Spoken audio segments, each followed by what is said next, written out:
I would like to call up Ben Jealous, former president CEO of the NAACP.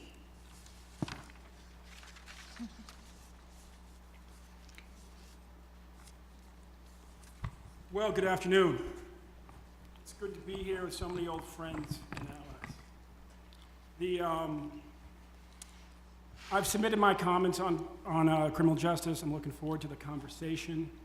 I would just like to kind of, given that I have 3 minutes, kind of get right to the point of the comments, and we can get into the policy discussion if you guys want to dig into that. Our concern is that, I'd say kind of on three things. Really comes down to making sure that we as a party really shift our mindset on criminal justice reform fully. To really deal with the fact that it's a crisis that is impacting virtually every family in this country. We tend to talk about it in terms of racial disparities, and when we do so, sometimes we miss the forest for the trees. The reality is we do not just have the most incarcerated black people on the planet, we have the most incarcerated white people on the planet too. And virtually every person under 50 in our country is paying a real price. Take the state of California. In 1970, college tuition was basically free in the public universities of California, and 11% of the state budget went to public universities and colleges, and 3% went to prisons. By 2010, 11% of the state budget went to prisons, and 7% went to universities, and we saw students across the state protesting, demanding that the state invest in books, not bars. To put it more succinctly, the governor of Pennsylvania at the time, when I asked him what his greatest challenge was, he said, "Oh, it's like Groundhog Day every year. Every year I go up to the state capitol to try to keep so much money from going to the state pen, so just a little more can come to Penn State." We have three groups of young people in our society who are being impacted. We have those who are locked up in record numbers that far exceed the per capita incarceration rates of South Africa at the height of apartheid, when South Africa was the world's leading incarcerator. That's true for blacks and for poor.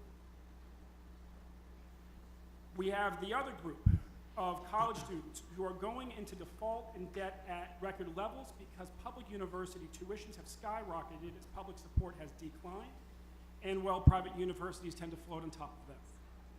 And then we have an increasing group in the middle that simply has decided that they cannot afford to even try going to college, because what happens if they can't afford to pay? So we as a party need to really be clear that this is a national crisis that is relevant to every family, whether their child is in prison or not. We have a whole list of policy proposals. Secondly, we as a party really need to embrace the courage of the 6 Democratic governors who since 2008 have led their states in abolishing the death penalty. This has happened above the Mason-Dixon line, it has happened south of the Mason-Dixon line, it has happened east of the Mississippi, west of the Mississippi, and even right in the center of the country. And the reality is that our party, as a party, needs to be on record being as courageous as those governors in absolutely opposing the death penalty, full stop. And while we're dealing with the fallout from the failed war on drugs and the ongoing fallout from our country's old practice of lynching, we as a party must be the party that has the courage to deal with the FOP, not just the National Rifle Association, and finally end the practice in our country, the killing of unarmed civilians by the cops. We had over 1,100 young black men killed by the cops. So with that, I think I'm at the end of my time, and I'm happy to get into conversations and go into the specific policy proposals that are throughout my testimony. Questions?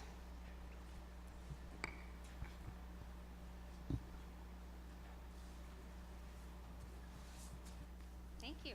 All right. Thank you very much.